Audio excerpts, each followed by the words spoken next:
अस्सलामुअलैकुम जी। स्टूडेंट्स, हमारी डिस्कशन चल रही थी डिसीजन मेकिंग के पास पेपर क्वेश्चन पे। तो कल की डिस्कशन से कोई सवाल?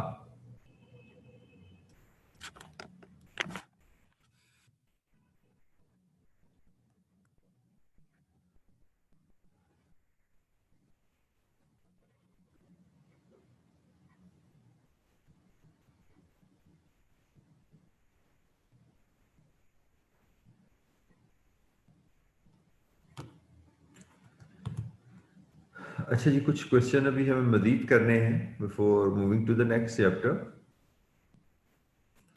क्वेश्चन नंबर 12 है आपके पास जी, पेज 478 पे।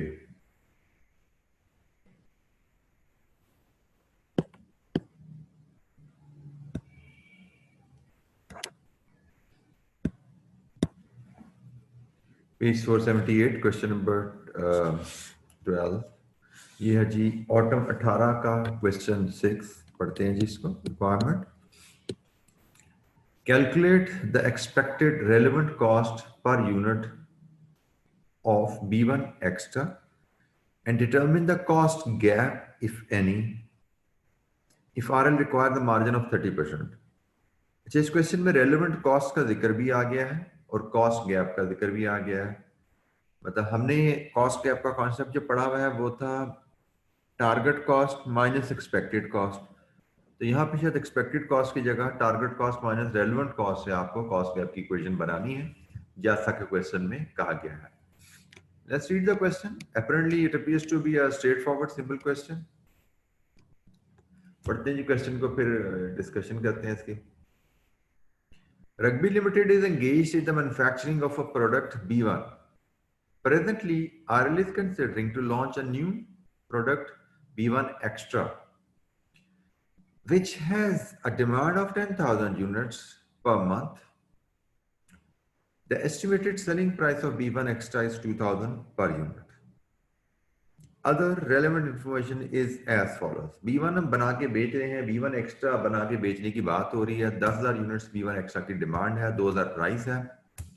Information about relevant cost is probably as under given in different notes.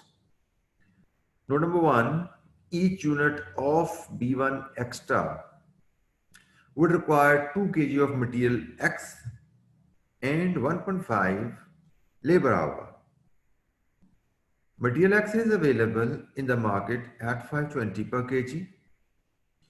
Alternatively, instead of material X, RL can use 2.5 kg of substitute Y. मतलब एक B1 यूनिट में आप 2 kg X इस्तेमाल कर लो या 2.5 kg Y इस्तेमाल कर लो, ठीक है। Which can be produced internally, लेकिन Y internally प्रोड्यूस होता है जी। And production of each kg of Y, each kg of Y की प्रोडक्शन में क्या लगता है? हमें 2.5 kg of Y चाहिए। each kg of Y में क्या लगता है? Raw material costing 300 and labor 0.5 hour. Presently, about 14,000 labor hours remain idle each month and are paid at the rate of 50% of the normal wage rate. Permanent labor, idle time, लेकिन idle labor is paid at 50%, ठीक है? 14,000 per month. And the normal wage rate is 250 per hour and such payments are charged to administration expense. ये statement हमारे किसी काम की नहीं है, हम इसको इग्नोर भी कर दें तो हमें कोई फर्क नहीं पड़ता।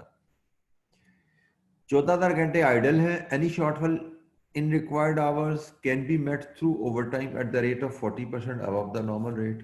14,000 आवर्स आपको इसके 50% में मिलेंगे और 14,000 आवर्स से ऊपर चाहिए तो इसका 40% प्रीमियम पे मिलेंगे, ओवरटाइम पे मिलेंगे। Record of the last 4 months shows the following factory overheads, जिसमें वेरिएबल फिक्स दोनों शामिल हैं। तो हाईलो से इनको हमें अलग करना पड़ेगा क्योंकि हमें रेलेवेंट कॉस्ट में वेरिएबल ओवरहेड लेने होते हैं। तो डिफरेंट एक्टिविटी लेवल्स पे हमारे ओवरहेड्स ₹1000 में क्या आ रहे हैं, ये इन्फॉर्मेशन हमें दी गई है। अच्छा जी, apparently on the face of it, it's a very straightforward question. The only exception is यहाँ पे मैथमेटिकली चीज़ों को थोड़ा सा कॉम्प्लिकेट किया गया है, इधर भी लेबर के लिए। बाकी इस क्वेश्चन में कोई खास बात नहीं है। तो क्वेश्चन की अप्रोच, एक दफा ये नोट्स जरा 4 दफा फिर पढ़ लीजिए before you start doing calculation. I want you to read these 4 notes again.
अच्छा जी, let's start with the format. Question number 12 हम कर रहे हैं। हमें इसमें एक्सपेक्टेड रेलेवेंट कॉस्ट हमें बनानी है। हमें इसको कंपेयर करना है टारगेट कॉस्ट से और देखना है if there is any cost gap. Target cost is very simple to calculate. 30% margin कमाना है आपने और टारगेट प्राइस क्या है 2000। तो 2000 प्राइस पे 30% टारगेट मार्जिन है, इसका मतलब टारगेट कॉस्ट इज 2000 का 70%। It comes to 1400। ये आपकी टारगेट कॉस्ट आ गई और ये हम रुपीस पर यूनिट में डाटा ले रहे हैं। एक्सपेक्टेड कॉस्ट चाहिए, इसके लिए हम वर्किंग वन बनाते हैं कि हमें B1 की कॉस्ट क्या पड़ेगी। वर्किंग वन हम डाटा पढ़ते हैं तो हमें B1 की कॉस्ट का आइडिया हो रहा है कि इस जो एलिमेंट्स ऑफ कॉस्ट हैं इसके, इसमें एक मटेरियल है, एक लेबर है और एक वेरिएबल ओवरहेड है। फिक्स्ड ओवरहेड रेलेवेंट कॉस्ट में नहीं आते। सो ये जी हमारी वर्किंग रिक्वायर्ड है। यहां से हमारी बनेगी एक्सपेक्टेड रेलेवेंट कॉस्ट। अच्छा जी, मटेरियल मटेरियल के हमारे पास दो ऑप्शन से बताइए। उसने कहा जी आप या 2 kg ऑफ एक्स ले लो या 2.5 kg ऑफ वाई ले लो। 2 kg ऑफ एक्स में आपका सिर्फ मटेरियल आप खरीदोगे और जब वाई बनाने जाओगे तो मटेरियल भी और लेबर भी दोनों इस्तेमाल होंगी। तो हमें इन दोनों की कॉस्ट को कैलकुलेट करके कंपेयर करना पड़ेगा। जो चीपर ऑप्शन है उसको हम सिलेक्ट करेंगे। तो हम क्या करते हैं, वर्किंग 1.1 बनाते हैं और हम वर्किंग 1.1 में देखते हैं कि कॉस्ट पर यूनिट,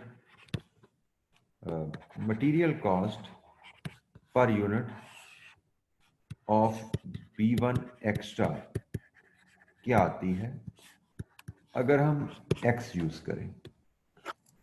अगर हम मटेरियल x यूज करें तो it is very simple. 520 rupees के हिसाब से 2 kg आप इस्तेमाल करेंगे, it is 1040 rupees per unit. ठीक है, हम क्या कैलकुलेट कर रहे हैं कि भाई एक यूनिट ऑफ B1 एक्स्ट्रा बनाने पे मटेरियल कितने का लगेगा अगर हम x बनाए।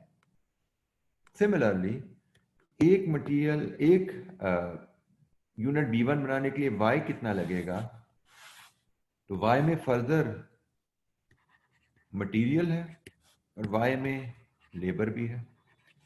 मटेरियल उसने कहा जी 2.5 kg 300 के हिसाब से लगेगा। 2.5 kg इंटू 300 कितना बना जी, 750। और लेबर उसने कहा जी 0.5 लेबर आवर लगने हैं। और तोजह कीजिएगा, ये जरा अहम है, रेट हम क्या लगाएं। अब हमारे पास लेबर करंटली आइडल पड़ी हुई है, करंटली हमारे पास लेबर आइडल पड़ी हुई है, और हम इस आइडल लेबर को अगर वाई बनाने में इस्तेमाल करें तो वाई बनाने में हमें टोटल वाई चाहिए कितना, हमें टोटल वाई कितना चाहिए, 10,000 यूनिट्स। तो जैसे देखिएगा, हमें 10,000 यूनिट्स ऑफ वाई चाहिए, सॉरी 10,000 यूनिट्स ऑफ एक्स चाहिए, B1 एक्स्ट्रा चाहिए, B1 एक्स्ट्रा चाहिए, और 0.5 लेबर आवर चाहिए हमें 1 kg के लिए, और kg चाहिए हमें 2.5। तो यहां से निकाल दीजिए, अगर आप सारे का सारा वाई इन हाउस बनाना चाहें तो आपकी लेबर आवर की रिक्वायरमेंट क्या है, इट इज 12,500 लेबर आवर। तो जो कीजिएगा, दोबारा सुन लीजिए, आपको 10,000 यूनिट्स ऑफ B1 एक्स्ट्रा चाहिए, और हर B1 एक्स्ट्रा के लिए आपको 2.5 kg वाई चाहिए, ये वाई की रिक्वायरमेंट आ गई, और 1 kg वाई के लिए 0.5 लेबर आवर चाहिए। इसका मतलब टोटल आपको अपनी रिक्वायरमेंट पूरी करने के लिए वाई के लिए 12,500 लेबर आवर चाहिए। आपके पास स्पेयर कितना है, 14,000। इसका मतलब वाई सारे का सारा आप स्पेयर टाइम से बना लोगे। इसका मतलब लेबर का रेट जो आपके लिए एप्लीकेबल है वो 250 का 50% है, क्योंकि आपको 12,500 लेबर आवर्स चाहिए। 12,500, आपके पास 14,000 अवेलेबल हैं जिनको आप हाफ पे कर रहे हो। इसका मतलब ये सारे का सारा टाइम आपको हाफ रेट पे अवेलेबल होगा।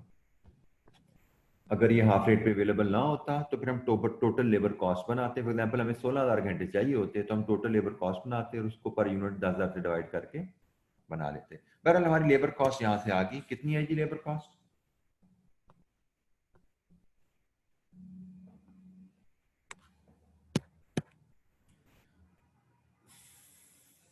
लेबर कॉस्ट बेटा जरा, सॉरी सॉरी माय मिस्टेक, ये पर केजी है, ये पर केजी, और हमें तो 2.5 केजी चाहिए होता है। माय मिस्टेक, 2.5 से मल्टीप्लाई करके कॉस्ट आएगी, माय मिस्टेक। ये लेबर आवर पर केजी है, हमें 2.5 केजी ऑफ वाई चाहिए फॉर 1 B1 एक्स्ट्रा। हम B1 एक्स्ट्रा की कॉस्ट बना रहे हैं, इट कम्स टू 156.25। अब बात आ जाती है वेरिएबल ओवरहेड की। यहाँ पे वेरिएबल ओवरहेड भी लगने चाहिए वाई में, बिल्कुल इंटरनल प्रोडक्शन है तो वेरिएबल ओवरहेड भी लगेंगे। अगर क्वेश्चन बेशक नहीं कहता, लेकिन उसने हमें कहा हुआ है कि वेरिएबल ओवरहेड आपके लेबर आवर बेसिस पे ओवरहेड आपके जाते हैं तो वेरिएबल ओवरहेड भी आएंगे। तो हमें शायद वेरिएबल ओवरहेड के लिए 0.5 लेबर आवर इंटू 2.5 kg, ये एक B1 के एक्स्ट्रा के लेबर आवर हो गए, और इसको वेरिएबल ओवरहेड के रेट से मल्टीप्लाई करना है 1.2 हम वेरिएबल ओवरहेड का रेट बना लेते हैं, पर आवर रेट वहां से निकाल लेते हैं। यहां से हमें कॉस्ट मिल जाएगी वाई से, कॉस्ट पर यूनिट हमें वाई से मिल जाएगी। और 1.2 वेरिएबल ओवरहेड पर labour our high low method लगाएंगे आप। हाईएस्ट एक्टिविटी दिस, और ये उसकी cost, lowest activity this, and ये उसकी कॉस्ट। तो फॉर्मूला क्या है, cost at highest activity 58280 minus, ये रुपीज इन थाउजेंड में है तो इसको से चलें 3 जीरो लगा देते हैं, minus cost at lowest activity 56960 divide with hours at high activity 174,000 minus hour with low activity 168,000। क्या रेट आया जी यहाँ से वेरिएबल ओवरहेड का? वेरिएबल ओवरहेड का रेट बताइए जी। It is 220। ठीक हो गया जी। 220 हमें रेट मिल गया पर लेबर आवर। फीड के यहाँ से वेरिएबल ओवरहेड की कॉस्ट क्या आई?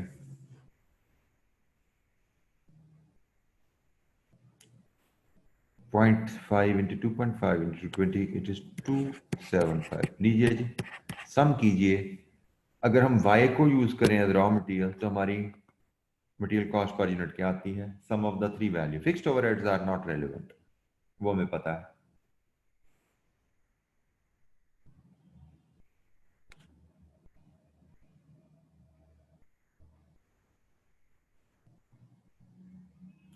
सम ऑफ द वैल्यूज बताइए जी। 1181.25। अच्छा जी, हमने कहा जी हमारे पास दो ऑप्शन है, एक मटेरियल एक्स इस्तेमाल कर लें, एक मटेरियल वाई इस्तेमाल कर लें। तो हमें cost per unit of B1 extra cheap आ रही है विद एक्स।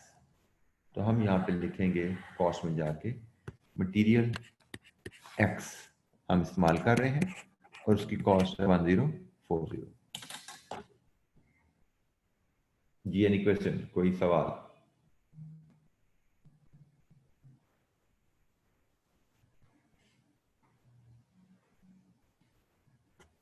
कोई चीज समझ नहीं आई पूछिए। मटेरियल एक्स इस्तेमाल करें तो cost per unit of B1 extra क्या आती है? मटेरियल वाई इस्तेमाल करें तो cost per unit of B1 extra क्या आती है?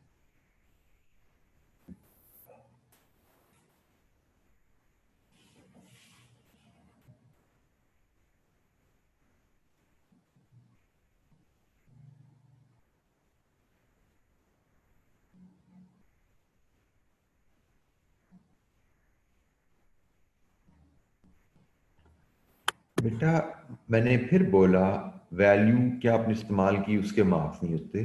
मार्क किस चीज के हैं? इस असूल के। क्या आपने ये असूल अप्लाई किया? इन दोनों की कॉस्ट पर यूनिट कैलकुलेट करके लोअर कॉस्ट को सिलेक्ट किया। इस असूल के मार्क्स हैं। आप बेशक यहां से उठा के ये आपकी गलत आ जाती, ये आपकी लो आ जाती, तो आप वाई उठा के ले जाते, कोई फर्क नहीं पड़ता। असल चीज है प्रिंसिपल्स, मैं पहले भी बता चुका हूं। प्रिंसिपल यहां पे क्या लगना था? Lower of cost, direct material cost from x और वाई, जहां से लोअर आ रही है उसको यूज करना।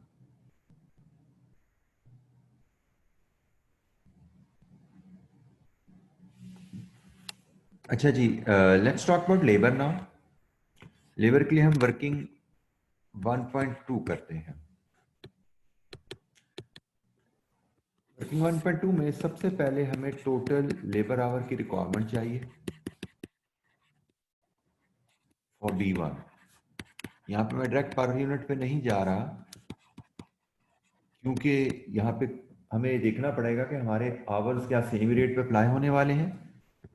जैसे हमें 10,000 यूनिट्स के लिए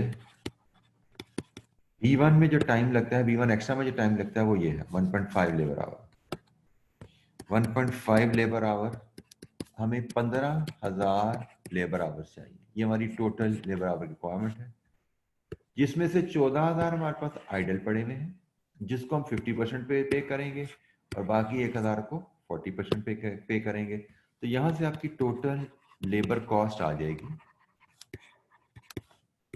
14,000। आपका जाएगा 250 के 50% पे, और जो बाकी 1,000 बचा ऊपर का वो जाएगा 250 का 1.4 पे। तो यहां से आप देख लीजिए आपकी टोटल लेबर कॉस्ट क्या आती है, और then we can have labour cost per unit which will be total cost divide with 10,000। तो बताइए लेबर की टोटल कॉस्ट क्या आ रही है जी? इन दोनों फैक्टर को सम कीजिए। 14,000 घंटे की कॉस्ट, 1,000 घंटे की कॉस्ट, इट इज 2.1 मिलियन, और 10,000 से डिवाइड करें 2.1 मिलियन को, तो आपको लेबर कॉस्ट पर यूनिट आ जाएगी which you are looking for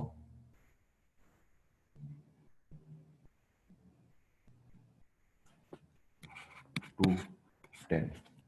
ji any question? Labour cost per unit.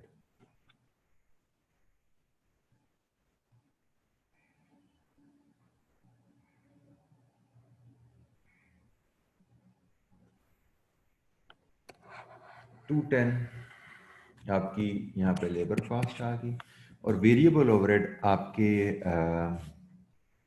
1.5 labour hours है, और 220 आपका रेट था। ये गालबन सॉरी वर्किंग 1.2 तो हम ऑलरेडी कर चुके थे, ये वर्किंग 1.3 हमने किए, ये वर्किंग 1.3 होनी चाहिए थी, वर्किंग 1.2 तो हमने वेरिएबल ओवरहेड के लिए की थी।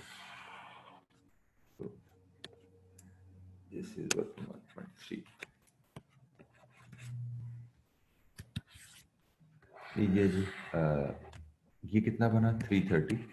यहाँ से बताइए आपकी एक्सपेक्टेड रेलेवेंट कॉस्ट कितनी बनी।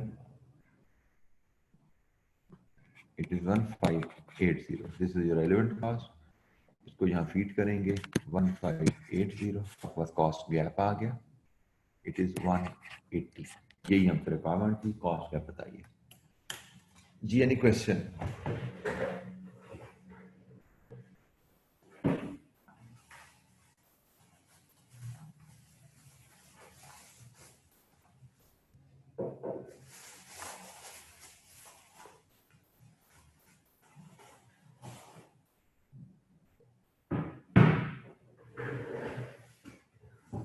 कोई सवाल जी?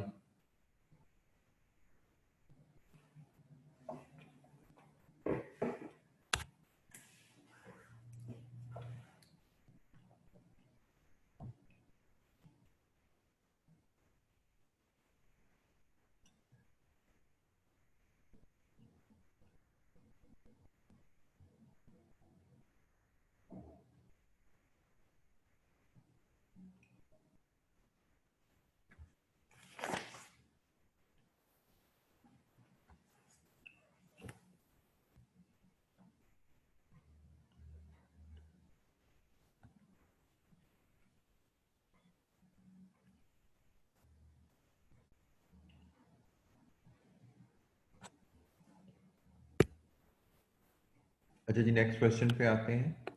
Next question is question number 13। Lily private limited, spring 19, question 2। Requirement to determine how LPL can optimize its profits in the above situation. Profit maximization में भी लिमिटिंग फैक्टर तो जरूर है, क्योंकि लिमिटिंग फैक्टर में ही प्रॉफिट मैक्सिमाइजिंग का issue discuss किया जाता है। पढ़ते हैं सवाल जी। Lily private limited has two factories. LPL manufactures a product Delta in its Quetta factory. One unit of Delta is assembled from 3 components. Delta में 3 components माल होते हैं, P, Q, R, which are produced in hub factory। 2 फैक्ट्रियां आ गई हैं जी, तवज्जो से जरा सुनिएगा। डेल्टा फैक्ट्री, असल डेल्टा कोयटा फैक्ट्री में बनता है, और डेल्टा के जो कंपोनेंट्स हैं वो हब फैक्ट्री में बनते हैं। Monthly demand of delta is estimated at 5000 units. The following information is available in respect of each component. P Q R की इंफॉर्मेशन, ये डेल्टा की इंफॉर्मेशन थी, ये पी क्यू आर है। Quantity required for 1 unit of delta, P कितना चाहिए, Q कितना चाहिए, आर कितना चाहिए। Machine hour required to produce P Q R. Cost of production, material, labour, factory overhead, तीनों का क्या है। एलोकेटेड एडमिनिस्ट्रेटिव ओवरहेड, तीनों में क्या है। Fixed factory overhead are charge at 20 per machine hour. ये टोटल ओवरहेड में फिक्स्ड ओवरहेड जो शामिल है, और 20 machine hours, 20 per machine our के हिसाब से शामिल है। बेटा किसी का कैमरा शायद ऑन हो गया, काइंडली इसको ऑफ कर लें। Production capacity at hub factory is restricted to 100,000 machine hours per month. In order to meet the demand, LPL is considering to purchase PQR from a vendor at this and this per unit respectively. अच्छा जी, सबसे पहले मुझे बताइए यहाँ पे हमें problem क्या है, हमें किस टूल की मदद से इस प्रॉब्लम को हल करना है, क्या मसला है जो हमें हल करना है। What is the decision making situation which we are facing?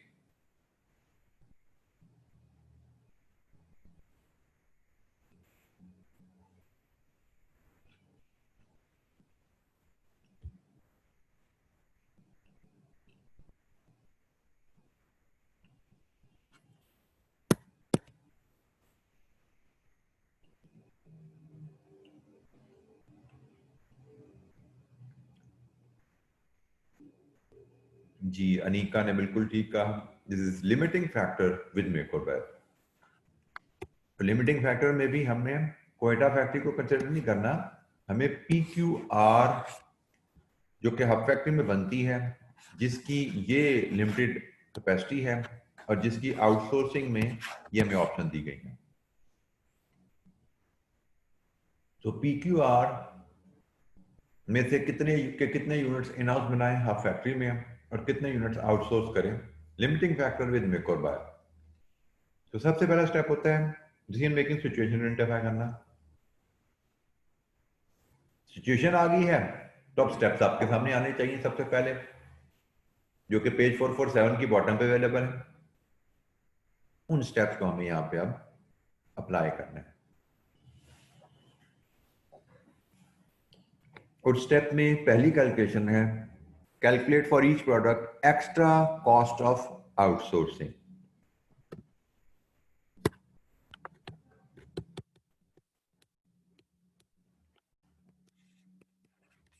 For each product, तीन products P,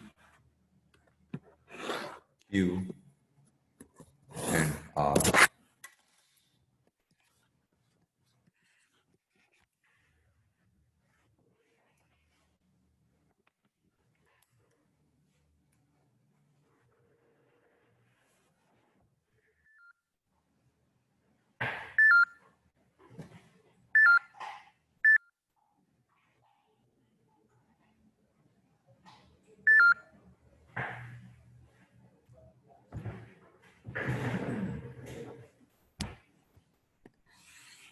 cost per unit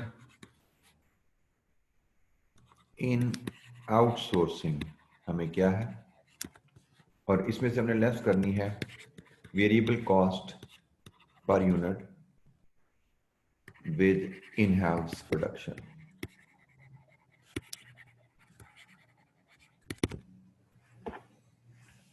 cost per unit of outsourcing 1700, 1800, 870, 1700, 1800, 870 and variable cost of in house production. तो जैसे देखिएगा मैं यहीं पे इसकी कैलकुलेशन कर देता हूं।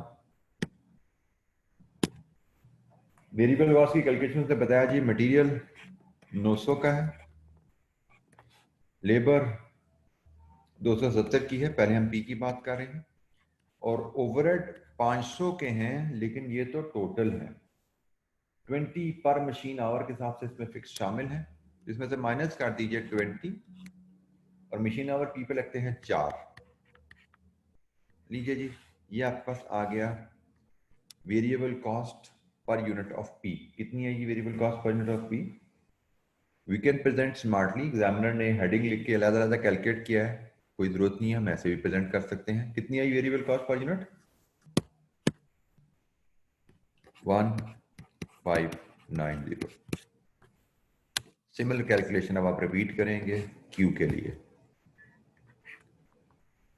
क्यू का मटेरियल 800 रुपये, क्यू की लेबर 250 रुपये, क्यू के ओवरहेड्स 700 रुपये, और इसमें से माइनस होगा 20 के हिसाब से क्यू पे लगते हैं 3 मशीन आवर्स। तो क्यू की वेरिएबल प्रोडक्शन कॉस्ट कितनी आई?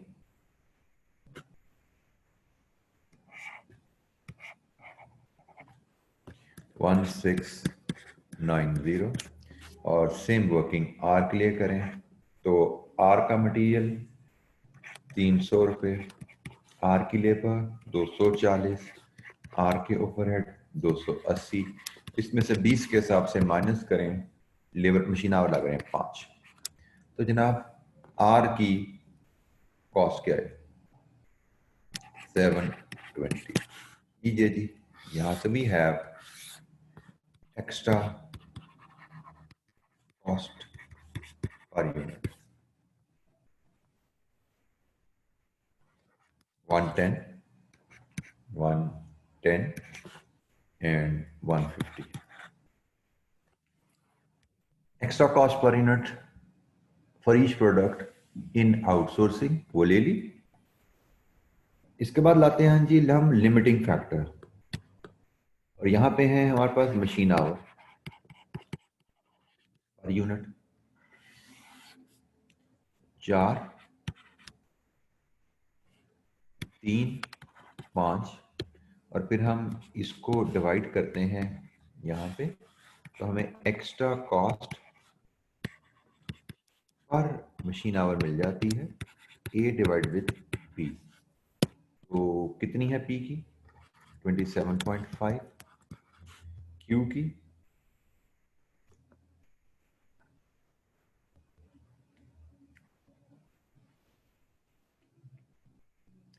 36.67 और this is 30. Highest value is ranked first. Production preference में 1, 2, 3. This is our production preference.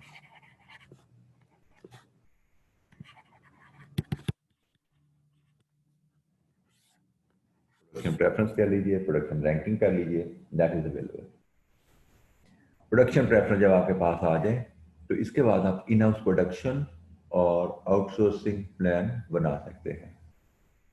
Any question?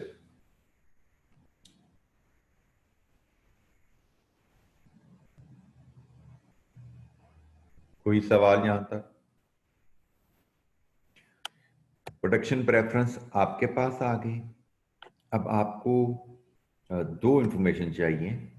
एक तो अवेलेबल कैपेसिटी कितनी है, मिल गई, और दूसरी डिमांड कितनी है। तो डिमांड कितनी है वो यहाँ से पता लगेगी। 5000 इंटू 2, 5000 इंटू 2, 5000 इंटू 2, 3, ये हमारी डिमांड है। ठीक है, तो हम पहले डिमांड की वर्किंग ले आते हैं for P, Q and R. उसके बाद हम प्रोडक्शन का हिसाब कर लेंगे। पी की डिमांड है 2 इंटू 5000, क्योंकि हमने पी इस्तेमाल करना है डेल्टा बनाने में। 5000 डेल्टा है, उसके हिसाब से हमारी पी की डिमांड आ गई। क्यू की डिमांड 2 इंटू 5000, ये भी 10,000 है। क्यू की डिमांड, आर की डिमांड 3 इंटू 5000। अब हम इस डिमांड के मुताबिक प्रोडक्शन प्लान बनाने चलते हैं। And we start with available machine hours 100,000। 100,000 machine hours available है। इससे हम कहानी शुरू करेंगे। सबसे पहले हमें बनाना है क्यू। हमने कहा जी इन हाउस, सबसे पहले हम ये बना रहे हैं इन हाउस प्रोडक्शन प्लान। सबसे पहले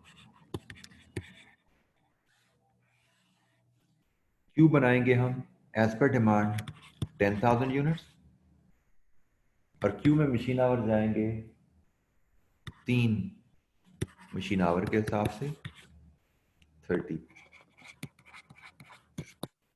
बाकी बचे 70,000। बारी आई आर की।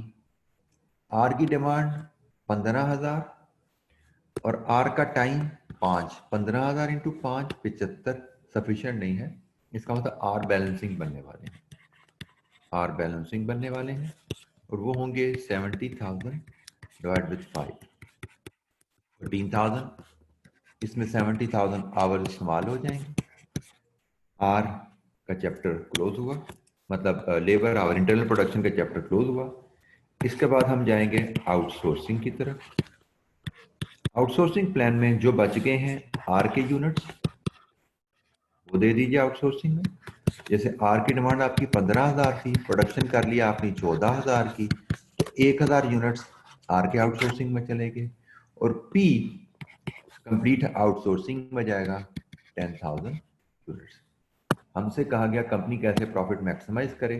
तो कंपनी को प्रॉफिट मैक्सिमाइज करने के लिए इन हाउस प्रोडक्शन करनी है क्यू की 10,000, आर की 14,000।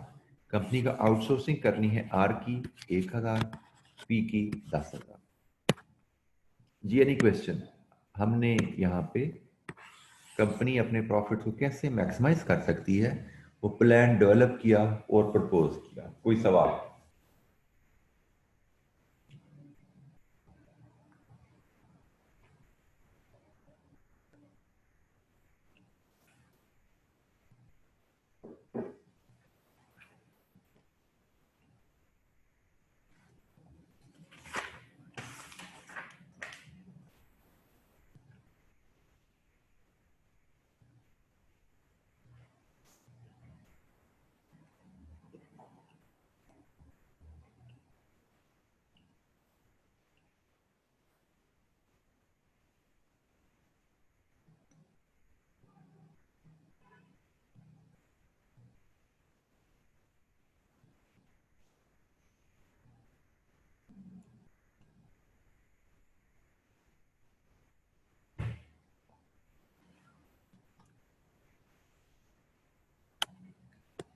अच्छा, ये भी एक रिलेटिवली स्ट्रेट फॉरवर्ड क्वेश्चन था। नेक्स्ट क्वेश्चन पे हम जाते हैं जी, that is question number 15।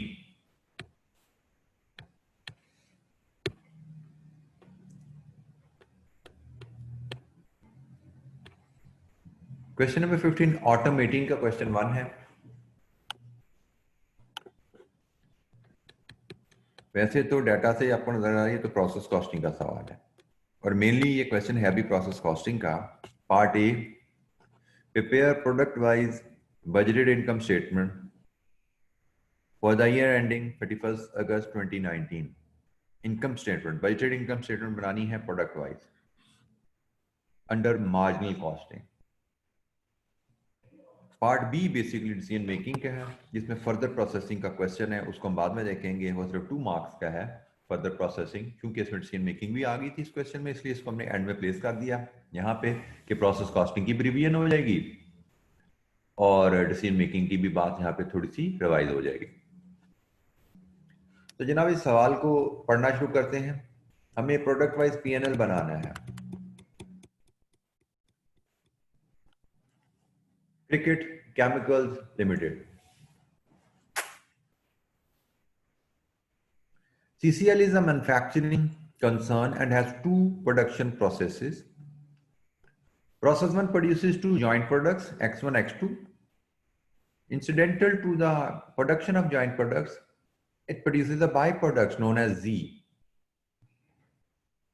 Process 1 में 2 joint products आए, एक byproduct I. X1 is further processed in process 2 and converted into X1 plus. The following information has been extracted from the budget for the year ending 31st August 2019. Process wise budgeted cost. Process 1 में material 5 lakh litre cost, conversion इतनी, process 2 में सिर्फ conversion है, no material. Expected output ratio from process 1 and budgeted selling prices. Process 1 से 55% X1 निकलेगा, 40% X2 निकलेगा, 5% Z होगा। ये टोटल 100% आउटपुट का ब्रेकअप है। और प्रोसेस 1 की आउटपुट X2 532 की बिकेगी, प्रोसेस 1 की आउटपुट बाय प्रोडक्ट 120 की बिकेगी पर लीटर, और X1 प्रोसेस 2 में जाके X1 प्लस में कन्वर्ट होगा और ये बिकेगा 768 का। ये प्रोसेस 1 की आउटपुट रेशियो है और ये सेलिंग प्राइसेस हैं तमाम प्रोडक्ट्स की। आगे चलते हैं मजीद इंफॉर्मेशन की तरफ। Material is added at the beginning of the process, ये यकीनन प्रोसेस 1 की बात हो रही है क्योंकि प्रोसेस 2 में मटेरियल होता ही नहीं। CCL uses weighted average method for inventory valuation. Okay, weighted average method और FIFO method 2 ऑप्शन होती हैं। कब इस्तेमाल होती हैं ये ऑप्शन? जब company is having opening working process. Opening working process जब भी आएगा हमें ऐप को या FIFO में से कोई फैसला करना पड़ता है। बल यहाँ पर उसने ऐप को बताया। आगे चलते हैं। जॉइंट कॉस्ट, प्रोसेस 1 की अगेन कॉस्ट की बात हो रही है, are allocated on the basis of NRV of joint products at the split off point. We are familiar with this policy. Proceeds from sale of byproduct, process 1 में byproduct भी आ रही है। It is treated as reduction in joint cost. ये treatment भी हमें पता है। Joint product X2 is sold after incurring packing cost of 75. X1 तो आपको पता है ना process 2 में चलेगी, X2 सिर्फ पैक होके बिक गई। Normal production loss in process 1 is estimated at 5% of input, which occurs at the beginning of the process. Loss of each liter results in solid waste of 0.7 kg, which is sold for rupees 10 per kg. No loss occur during process 2. ये litre से KGs में loss की conversion और फिर उसकी disposal, ये हम पहले बात कर चुके हैं प्रोसेस कॉस्टिंग के जब सवाल करते थे, वहां पे भी ये प्रॉब्लम है, ये इसको डील करना सीखा हुआ है, कोई नई बात नहीं है। प्रोसेस 2 में कोई लॉसेज नहीं है। Budgeted conversion cost of process 1 and process 2 include fixed factory overheads, इतना उसने कहा जी कन्वर्जन कॉस्ट ऊपर बताई है ना आपको, ये इसमें फिक्स्ड ओवरहेड शामिल है। ये फिक्स्ड ओवरहेड की सेपरेशन जरूरी क्यों है? प्रोसेस अकाउंट बनाने के लिए नहीं है। अब यहाँ पे तवज्जो कीजिएगा, प्रोसेस अकाउंट जो होता है ना वो बनता है आपका एब्जॉर्प्शन कॉस्टिंग पे। लेकिन हमें पीएनएल बनाना है मार्जिनल कॉस्टिंग पे। याद है ना, प्रोसेस कॉस्टिंग एब्जॉर्प्शन कॉस्टिंग पे बनता है, पीएनएल हम बनाने जा रहे हैं मार्जिनल कॉस्टिंग पे। अच्छा, यहाँ पे एक बात जो अगर आपने नोट की हो तो कोई उसने इन्वेंट्री का जिक्र नहीं किया, वर्क इन प्रोसेस का कोई जिक्र नहीं है। इसका मतलब जो प्रोसेस में डाला सबका सब फिनिश गुड में कन्वर्ट हो गया हुआ है, ठीक है। No opening stock, no opening work in process, no closing work in process, clear है। जब ना ओपनिंग वर्क इन प्रोसेस है ना क्लोजिंग वर्क इन प्रोसेस है तो ये एफको वगैरह की क्वेश्चन अराइज होता ही नहीं है। जो हमने प्रोडक्शन में डाला, अजम्पशन क्या होगी, वो सारे का सारा फिनिश प्रोडक्ट में कन्वर्ट हुआ और वो सारे का सारा बिक गया। इनकम स्टेटमेंट हम बनाने जा रहे हैं। This will be the assumption. In the absence of any information or inventory, we'll assume that whole of the production was completed and was sold.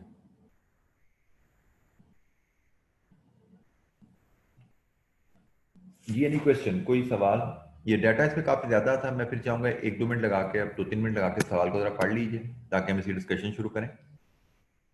जी बेटा खुद रीड कर लें, this is I am giving you time, take few minutes, इस सवाल के साथ फिर पढ़ लीजिए क्योंकि कहानी काफी लंबी है।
अच्छा जी, हमें प्रोडक्ट वाइज पीएनएल बनाना है। अब यहाँ पे हमारी बेसिकली प्रोडक्ट तो आ रही हैं 3, X1 plus, X2 and by products. But by products is not the main product, उसकी सेल को तो हम as reduction in process cost treat कर रहे हैं, उसकी सेल को हम रेवेन्यू ले ही नहीं रहे, तो बाय प्रोडक्ट का तो पीएनएल नहीं बनना। तो पीएनएल बनना है सिर्फ 2 प्रोडक्ट्स का, एक X1 प्लस का और एक X2 का।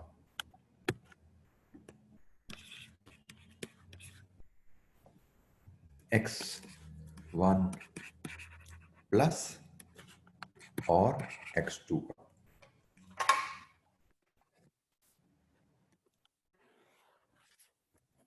पीएनएल बनना है मार्जिनल कॉस्टिंग फॉर्मेट पे। तो मार्जिनल कॉस्टिंग फॉर्मेट पे हम सबसे पहले लाते हैं सेल्स रेवेन्यू। सेल्स ले आते हैं, सेल्स या रेवेन्यू एक ही बात होती है, सेल्स ले आते हैं। इसके बाद इसमें से हम लेस करते हैं वेरिएबल कॉस्ट। वेरिएबल कॉस्ट हमें डिफरेंट एलिमेंट्स यहाँ पे क्वेश्चन में कॉस्ट के गिवन है। एक तो प्रोसेस 1 से जॉइंट कॉस्ट है, प्रोसेस 1 की जो जॉइंट कॉस्ट है, फिर X2 के लिए प्रोसेस 2 की कन्वर्जन कॉस्ट है, सॉरी X1 के लिए, X1 प्लस के लिए, और X2 के लिए पैकिंग कॉस्ट है विच इज आल्सो वेरिएबल। ये हमारे वेरिएबल कॉस्ट के कंपोनेंट्स आएंगे। प्रोसेस 1 की कॉस्ट देख लीजिएगा, ये X1 प्लस में भी आएगी, X2 में भी आएगी। प्रोसेस 2 की कॉस्ट सिर्फ X1 प्लस में आएगी, पैकिंग कॉस्ट सिर्फ X2 में आएगी। This should give us contribution. इसमें से फिर हम लेस करेंगे फिक्स कॉस्ट। फिक्स कॉस्ट में अगेन प्रोसेस 1 की फिक्स कॉस्ट आएगी, जॉइंट कॉस्ट है इसका हिस्सा, और फिक्स कॉस्ट में आपकी प्रोसेस 2 की भी फिक्स कॉस्ट आएगी जो कन्वर्जन कॉस्ट में है। तो प्रोसेस 1 की जॉइंट कॉस्ट दोनों में आ जाएगी और प्रोसेस 2 की जॉइंट कॉस्ट सिर्फ X1 प्लस में आने वाली है, और यहां से will be able to measure budgeted profit.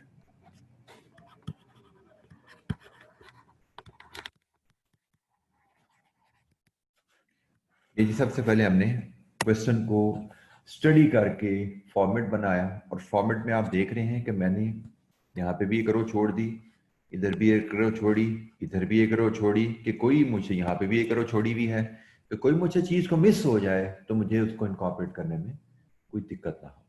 ठीक है, तो ये आपको भी आदत डेवलप करनी है क्वेश्चन का, जब भी आंसर बना रहे हैं एग्जाम्स के लिए या घर पे भी, तो ये आदत आपकी डेवलप हो जानी चाहिए कि आप कुछ रोज छोड़ छोड़ के जरा काम करें, ताकि कोई चीज अगर आपसे स्किप हो जाए, मिस हो जाए, तो you should have reasonable space to incorporate its working.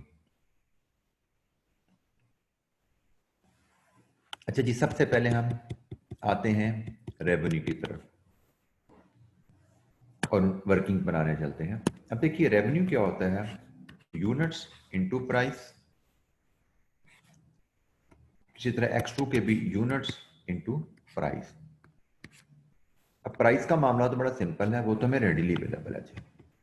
हमें X1 प्लस की प्राइस भी अवेलेबल है 768, X2 की प्राइस भी अवेलेबल है 532, 768 एंड 532।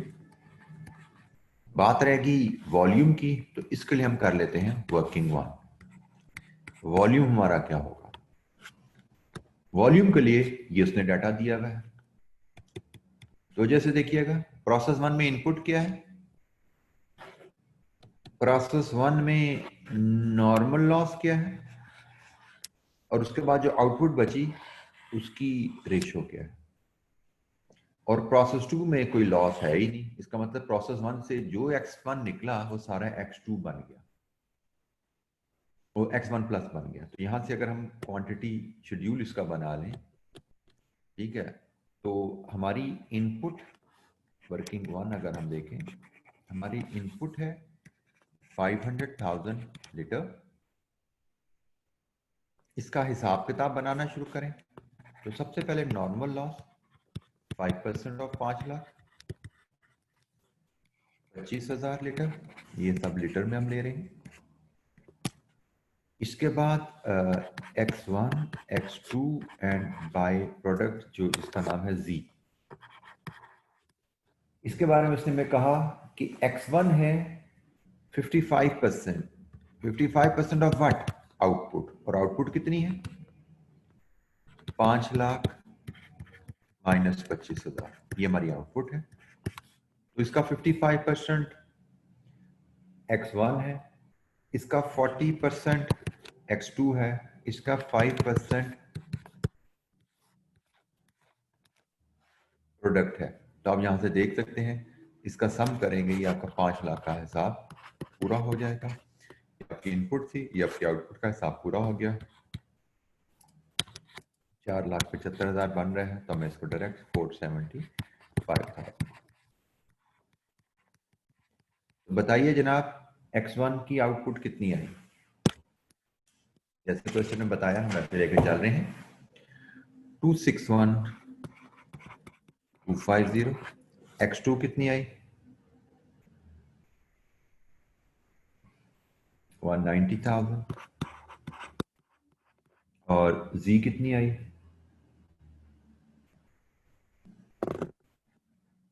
23,750। लीजिए जी, वॉल्यूम हमारे पास जो X1 का आया यही X1 प्लस बन जाएगा, क्योंकि प्रोसेस 2 में लॉस इज 0, और ये X2 का वॉल्यूम है। X2 190,000 and X1 261,250। लीजिए जी, यहाँ से आप रेवेन्यू ले सकते हैं। फिगर्स काफी बड़ी होने जा रही हैं, आप रुपीज इन मिलियन में ले लीजिएगा, और मिलियन में रुपीज आए 2 डेसिमल तक लिखते हैं। तो बताइए जनाब, X1 प्लस का रेवेन्यू रुपीज इन मिलियन।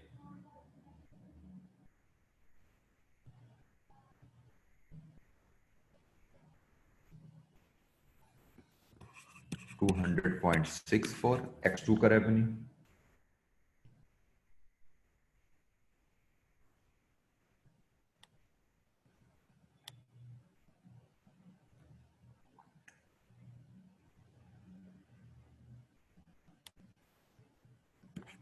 101.08।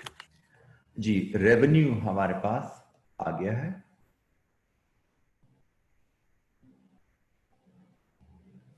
अब तो जो कीजिएगा, जब आपके पास ये वॉल्यूम आ गया X2 का, तो X2 की पैकिंग कॉस्ट कैलकुलेट करना बड़ी आसान हो जाती है। 190,000 और पैकिंग कॉस्ट थी कितनी? 75 पर लीटर। 75 पर लीटर। तो यहाँ से पैकिंग कॉस्ट भी मिलियन में मुझे बता सकते हैं, ये बड़ी आसान है कैलकुलेट करना।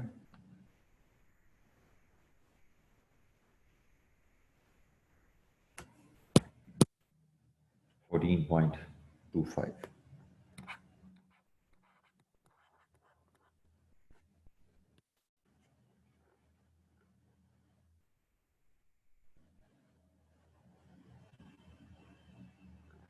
और मेरे लिए एक और जो आसानी है वो प्रोसेस 2 की कन्वर्जन कॉस्ट है, क्योंकि वो सिर्फ X1 प्लस पे जाके एलोकेट होनी है। प्रोसेस 2 की कन्वर्जन कॉस्ट टोटल 19.1 है। 19.1, इसमें फिक्स कॉस्ट कितनी है? 3.82। प्रोसेस 2 में तवज्जो कीजिएगा, प्रोसेस 2 में फिक्स कॉस्ट कितनी है? 3.82। और टोटल कितनी थी प्रोसेस 2 की कन्वर्जन? 19.10। तो 3.82 इसमें से माइनस कर दीजिए, ये आपकी प्रोसेस 2 की वेरिएबल कन्वर्जन कॉस्ट आ गई। ये कितनी आई?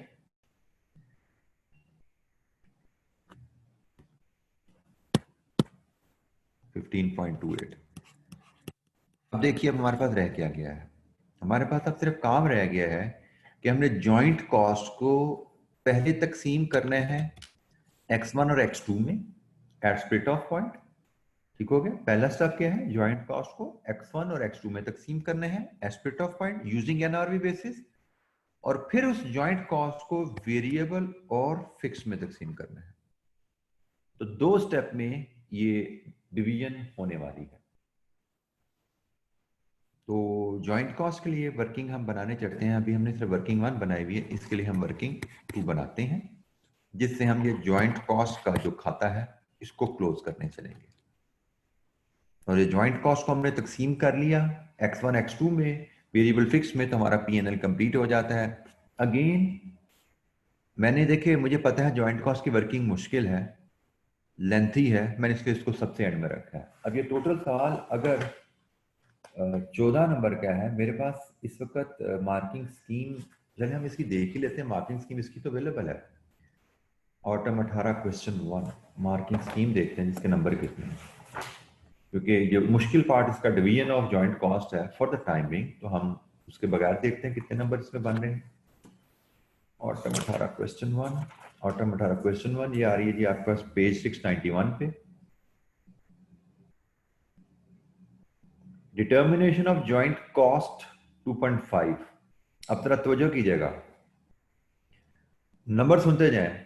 प्रिपरेशन ऑफ क्वांटिटी शेड्यूल 2.5 ये हम स्कोर कर चुके हैं।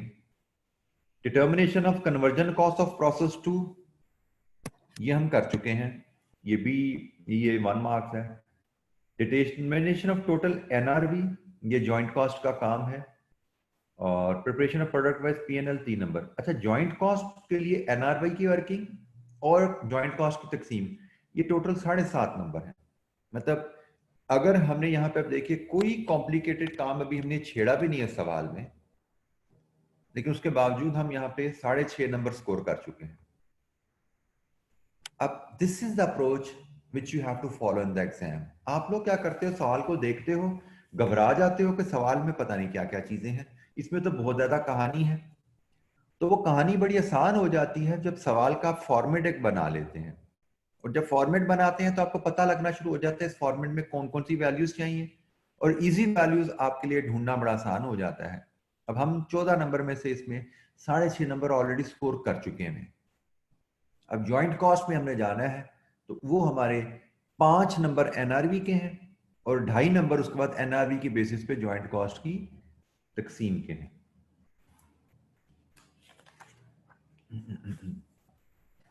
तो सबसे पहले हम बनाते हैं जी,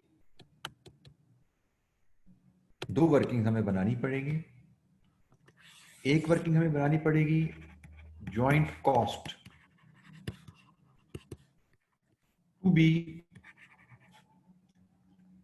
apportion between x1 and x2। सबसे पहले हमें ये बनानी है, वो है कितनी कॉस्ट। तो ज्वाइंट कॉस्ट होगी जनाब, सबसे पहले आप लेंगे इनपुट कॉस्ट ऑफ प्रोसेस 1, जो कि आपकी आ रही है जी इनपुट कॉस्ट ऑफ प्रोसेस 1।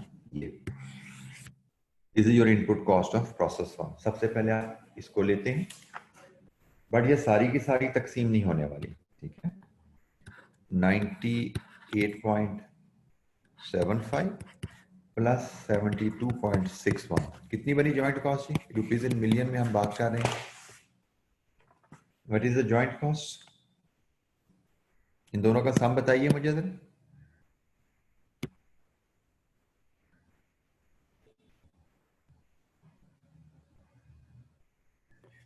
171.36। इसमें से हम लेस करते हैं, आपको याद होना चाहिए, scrap value of normal loss and sale value of by products. तो ये फाइनल जॉइंट कॉस्ट बचती है x1 एंड x2 के लिए। एग्रीड? ये कॉन्सेप्ट आपको याद होना चाहिए, हमने इस पे काम किया है। Scrap value of normal loss, ये क्वांटिटी शेड्यूल ये पड़ा है हमारे पास ऊपर ही। 25,000 नॉर्मल लॉस आया था और उसने कहा था इसका 70% सॉलिड वेस्ट बन जाता है, और ये सॉलिड वेस्ट बिक जाता है किस रेट पे? नोट नंबर 4 में ₹10 पर केजी। तो रुपीज इन मिलियन में बताइए ये कितने मिलियन बनता है नॉर्मल लॉस की sale value? Rupees in million में बताइएगा। 0.25 मिलियन बना, और ये 0.25 इंटू 0.7, 0.25 इंटू 0.7 0.18। अच्छा जी, ये आपका नॉर्मल लॉस रिकवर हो गया, और बाकी आपका बाय प्रोडक्ट बची है वो है ये 23750 लीटर, और इसकी कीमत हमें गिवन है जी ये 120 के हिसाब से बिक जाएगा। तो इसकी वैल्यू बताइए क्या है, ये भी लेस हो जानी है।